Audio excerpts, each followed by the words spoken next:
యో, ఏందయ్యా మళ్ళా ఏదో వంటకం మొదలుపెట్టినట్టున్నావుగా నువ్వు? ఈ రోజైతే నేనే వండుకోవాలిరా తినడానికైతే.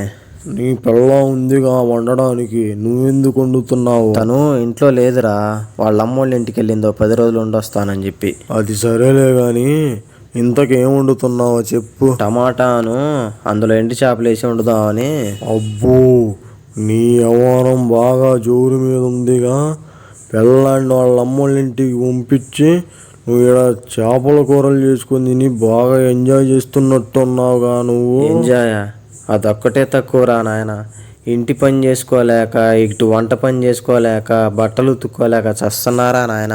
అదేంది నువ్వు అట్టా అంటావు?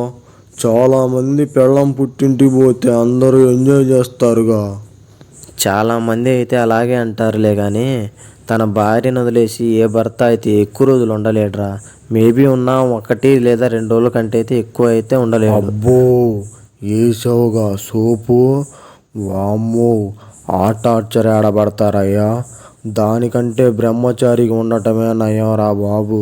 నువ్వు ఎట్లా కావాలంటే అట్టా ఉండరా. అయినా నువ్వు ఎన్ని రోజులు పెళ్లి చేసుకోకుండా ఉంటావో నేను చూస్తాగా. సరే చూడు, నాకేమన్నా భయమా ఏంది? చూస్తా. సరేలే, మనోడి ఛానల్ని అయితే సబ్స్క్రైబ్ చేసి వీడియోనైతే లైక్ చేయండి.